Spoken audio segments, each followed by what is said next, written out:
नमस्कार, आप देख रहे हैं सन भारती न्यूज़ और सन भारती न्यूज़ की टीम लगातार आपको मढ़ौरा नगर पंचायत से हर अपडेट प्रत्येक जनता तक पहुंचा रही है। इस वक्त हम आपको बता दें कि नगर पंचायत का चुनाव काफ़ी नज़दीक है और सभी प्रत्याशी लगातार जनसंपर्क में लगे हुए हैं।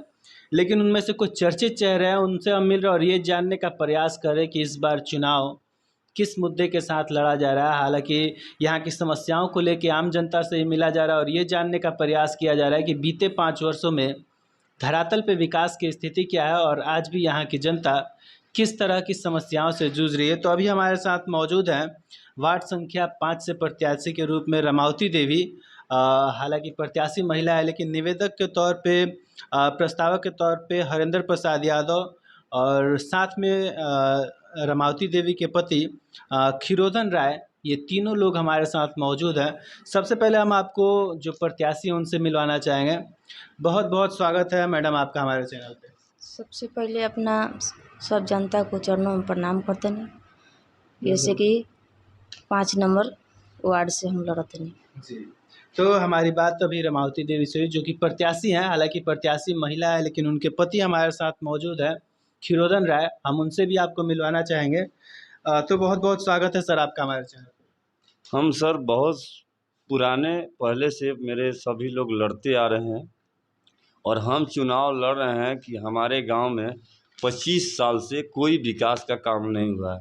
7 निश्चय योजना की जो सरकार का जितना भी फंड आती है उस फंड में आज तक मेरे यहाँ कोई पानी पीने का जो नल जल है वो हमारे यहाँ कोई नल जल नहीं है।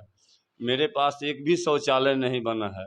ऐसे स्थिति में जब बाढ़ आती है तो हम लोग बाढ़ को पीड़ित में झेलते झेलते मर गए हैं। आज तक किसी गरीब का एक भी मकान नहीं बना है। हर साल कहा जाता है कि मकान बनेगा, तो मकान में 25-25 हज़ार रुपया नाजायज़ तरीके से लिया जाता है। ऐसे स्थिति में मजबूर होकर मैं ठान लिया कि वार्ड संख्या 5 से मैं चुनाव लड़ूंगा और सभी गरीब भाई को न्याय दिलाने की काम करेंगे। घर घर नल जल जो सरकारी व्यवस्था है उसको पूर्ण करेंगे।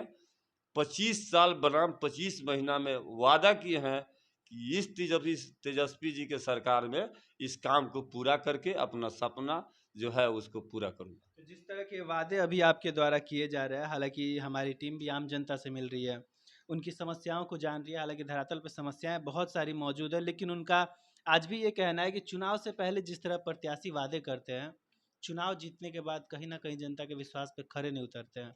क्या कहना चाहेंगे? हम लोग बीजेपी वाले भाषा नहीं बोलेंगे। तेजस्वी जो वादा किया है उसके साथ कंधे में कंधे लगाकर और हम लोग एक एक व्यक्ति हम लोग प्रयास करेंगे कि मेरा ऊंचिए जो राजनीति करने वाले लोग हैं उसका विचारधारा को पूर्ण करें और हम लोग अपनी सरकार को एकता बनाकर विकास पुरुष के नाम पर जैसे लालू यादव पुकारे गए हैं वैसे तेजस्वी को नाम ऊंचा हो और हम लोग का हाथ मजबूत हो। ये हालांकि देखा जाए तो ये घर का चुनाव है, पार्टी का चुनाव नहीं है। फिर भी अगर हम बात करें इस चुनाव को लेके तो प्रत्याशी बहुत सारे हैं। इस लड़ाई में खुद को कहाँ देख रहे हैं? हम लोग इस लड़ाई में न्याय की लड़ाई लड़ रहे हैं। ये तो कोई टिकट से चुनाव होती नहीं है लेकिन लोग जानती है कि किस व्यक्ति किस पार्टी से आता है और कौन किसका है और कौन काम करने वाला है कौन निकम्मे है, ये सभी जनता जानती है और हमको पूरा भरोसा है कि जनता मुझे जिताएगी। तो यहाँ से जनता अगर आपको जिता के लाती है तो प्राथमिकता क्या होगा वार्ड संख्या 5 के लिए? प्राथमिकता मेरा होगा 1 नंबर में पहले घर घर नल का व्यवस्था कराएंगे जो सरकार की ये है। इसके बाद जितना गरीब का मकान है आज तक पूरा नहीं हुआ उस मकान को बनवाएंगे।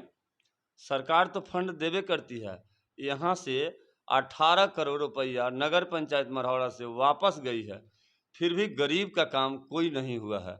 ऐसे स्थिति में हम लोग जैसे प्रत्याशी जीत कर जाएगा तो हम लोग यह सारी काम अधूरा जो है उसको पूरा कराने की काम करेंगे।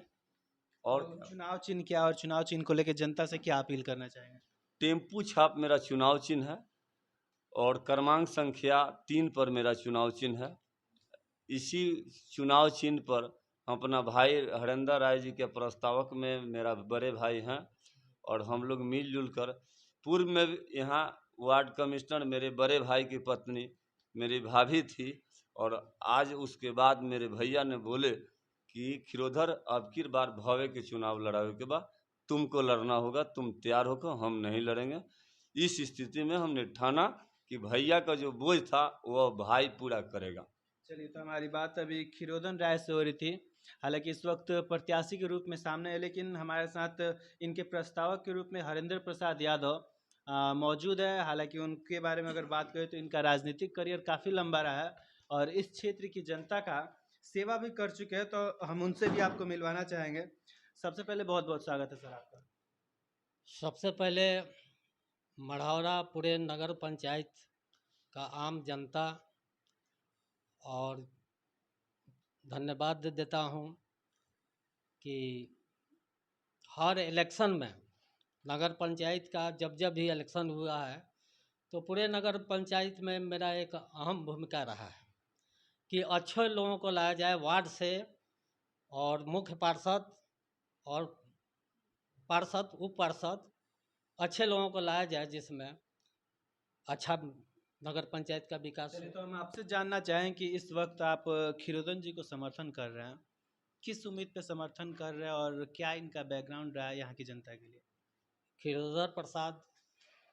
खिरोधर राय का समर्थन हम कर रहे हैं, बहुत बड़ा उम्मीद लिए हुए हैं, और एक तेज तराज महिला भी है, अभी फर्स्ट बार उतरी है, पढ़ी लिखी है, तो भटक नहीं खुल रहा है, लेकिन गाइडलाइन तो हम लोग का रहेगा ही ना, और अच्छा काम का उम्मीद लिए हैं।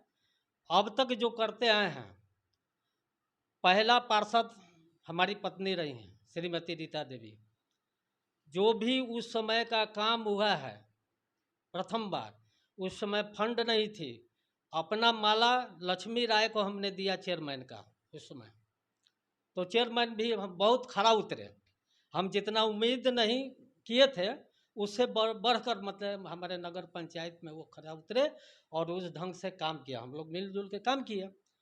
और उसके बाद ललन जी आए, नागेंद्र जी को लाया गया, लेकिन ये लोग आज तक तो कुछ किए नहीं। यहाँ तो क्या कहें, बहुत शर्म की बात है कि गांव घर में छठ पूजा होती है तो किसी के यहाँ अगर पैसा का अभाव में छठ नहीं होता है तो अगल बगल को मालूम होता है तो पहुंच जाता है, कहता है कि क्यों नहीं आप छठ कीजिएगा, हम पैसा देते हैं, व्रत नहीं छोड़िए। लेकिन ये लोग छठ घाट पर जनरेटर जो है लाइट के लिए 45-50 इशू हुआ था, एक भी जनरेटर नहीं जलाया बीते छठ में, और सारा पैसा वो गबन कर दिया। कहीं देखिए नगर पंचायत में जो भी है प्रथम बार जो हम लोग किए वही है, ये स्टेशन रोड मेरा ही ढलाई किया हुआ है। उसके बाद आज तक एक नगर पंचायत में हर गांव से, हर देहात से, हर दिशा से महिला मार्केट आती हैं, चाहे त्यौहार में फंक्शन देखने के लिए आती है, एक भी कहीं पर्दा नाम का चीज़ नहीं हुआ है, कहीं शौचालय नहीं लोग बनाया, और हम लोग कितनों प्रेशर बनाए, कितनों प्रेशर बनाए, लेकिन उसमें केवल लूट वाला बात इन लोग किया है। वर्तमान जो चेयरमैन है, हमको डर नहीं है किसी के आलोचना करने में, क्योंकि उन लोगों के लिए भी बहुत मेहनत हमने किया है, जैसे अभी खिरोधर के लिए हमने कर रहे हैं और उन लोगों भी लिए लड़ रहे हैं, अभी विष्णु के लिए रहते हुए भी लोग कहता है जात जात, मेरा तो जात दोनों है, नागेंद्र और ललन, नहीं मैं जात का नहीं जमात का काम करता हूँ। और इस बार विष्णु गुप्ता को उसके माथा पर हाथ रखे हैं और उसकी विजय निश्चित है, ये लोग कहीं नहीं है, हवा में है। अब ज़्यादा उन लोगों का बखान हम करना नहीं चाहते हैं, विष्णु गुप्ता और वार्ड से इसके पीठ पर माथे पर हम हाथ है, इसलिए है कि इस वार्ड में जो अभी वर्तमान में है वो 10 बरस रह चुका है, वो इतना घटिया किस्म का काम किया कि किसी का अगर मकान भी बना है तो 25-25 हज़ार रुपया उसमें से काटा है। यानी कि लगातार आपके द्वारा यहाँ की जनता के हित के लिए लड़ाई लड़ी गई है। अगर हम बात करें इस वक्त, तो अगर जनता यहाँ से वार्ड पार्षद में इनको मौका देती तो क्या टारगेट रहेगा? टारगेट रहेगा मेरा कि अच्छा से अच्छा काम करें, अगर हमारा चेयरमैन वो भी हमारा ही बनेगा चेयरमैन, अगर कहीं वो मिस करता है तो बाज वाला काम करेंगे, अपना हक का बात करेंगे, लड़के ले आएंगे अपने वार्ड में। चलिए, तो ताकि हमको क्या उससे जनता के कहना लिए नहीं क्या पड़े। मैसेज आएगा और क्या अपील रहेगा अंत में? अंत में मेरा यही मैसेज रहेगा, यही अपील है कि पूरे नगर पंचायत के जनता मेरी बात पर ध्यान देंगे और उसके अनुसार मुख्य पार्षद चाहे जितने भी अभी लड़ाई लड़ रहे हैं उसमें खूब सोच समझ कर अपना वोट दें और सही उम्मीदवार को विजयी बनावें।